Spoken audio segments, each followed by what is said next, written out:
António Costa anunciou esta semana um conjunto de medidas, um pacote de medidas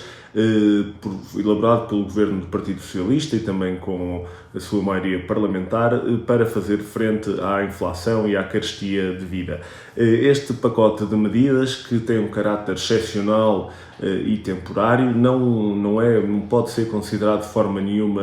suficiente face àquilo que são as condições particularmente exigentes do cenário económico mundial e com consequências também diretas para aquilo que é as contas e as finanças dos trabalhadores e das famílias portuguesas. Aliás, como disse Mário Centeno, administrador do Banco de Portugal e ex-ministro das Finanças António Costa, este valor de inflação pode eventualmente voltar a valores relativamente normais, mas que demorará bastante tempo a acontecer e, portanto, as respostas não podem ser de forma nenhuma excepcionais ou temporárias ou tão superficiais e paliativas como este conjunto de medidas foi apresentado e anunciado. Aliás, uma das grandes limitações a este conjunto de medidas que outros países ousaram fazer e António Costa não o conseguiu fazer, nem o Partido Socialista teve a coragem política, já que o poder político para o fazer tê-lo lá seguramente através da sua maioria parlamentar, mas que é limitar os lucros extraordinários dos grandes grupos económicos, sobretudo dos setores agroalimentares ou energéticos, se não limitando, pelo menos taxar esses lucros extraordinários, e o PS não o fez, ao contrário até de outros países, portanto, ideologicamente muito próximos desta social-democracia do Partido Socialista.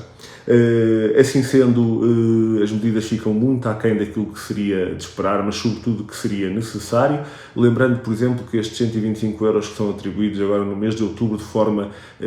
subsídio e de forma, mais uma vez, extraordinária e temporária, não se refletem àquilo que é a exigência, antes por uma questão de desenvolvimento, agora por uma questão de dignidade, que é o aumento e valorização dos salários, lembrando que desde janeiro, por exemplo, o salário mínimo nacional perdeu cerca de 50 euros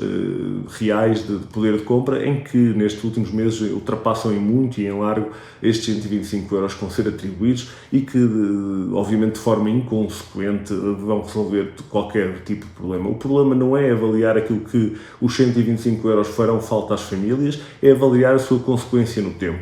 visto que não estão previstos qualquer aumentos e valorizações salariais. Lembrar também que a questão dos 50 euros são atribuídos por cada descendente são absolutamente mínimos face àquilo que é o aumento do material escolar e o aumento das refeições escolares, ou até, se estivermos a falar de crianças, de descendentes, portanto, dependentes em idade pré-escolar, lembrar que aquela medida do Governo das creches gratuitas, que muito por sua culpa não conseguiu garantir vagas para este ano letivo, não representa, obviamente, o custo de inscrição nas creches, que elas próprias também sofreram um aumento. Em relação às meias pensões que vão ser atribuídas de forma também excepcional a juntar à pensão normal de outubro, lembrar que a carestia de vida não representa o valor real destas meias pensões, sobretudo as mais baixas, mas também lembrar que há uma contrapartida associada a esta medida, em que os reformados não foram ouvidos e naturalmente têm todo o direito de se sentirem defraudados, que é a questão de a contrapartida a esta medida da atribuição da meia pensão no mês de outubro faz com que aquilo que estava previsto na lei para os aumentos das pensões e das reformas em janeiro a acompanhar o valor da inflação deixou de estar em vigor e, portanto, os aumentos das pensões e das reformas não serão aqueles que para 2023 e 2024 seriam previstos e, portanto, com graves consequências e prejuízos para os reformados que estariam à espera que a lei fosse cumprida. Em relação ao IVA da eletricidade, a verdade é que traz outra rasteira socialista dentro desta medida, a descida do IVA da eletricidade para 6% no ano sobre o valor global da fatura energética dos portugueses e das portuguesas, mas sim daquele valor tabulado, parcial e bastante mais reduzido do que está taxado a 23%, que é aquele valor que está taxado a 13%, e é essa parcela dos 13% que desce para os 6%, com uma consequência de muito reduzida para portanto, o valor da fatura energética dos portugueses. Os estudos apontam para que apenas 35% do consumo energético das famílias seja afetado por esta redução do IVA e, portanto, todos os outros 65% serão taxados à tarifa normal de 23% de eletricidade. estamos a falar de cerca de €1, €1,5 por fatura, o que realmente representa muito pouco e trará, obviamente, ainda menos consequências para aquilo que é a necessidade dos portugueses fazerem frente a este momento particularmente exigente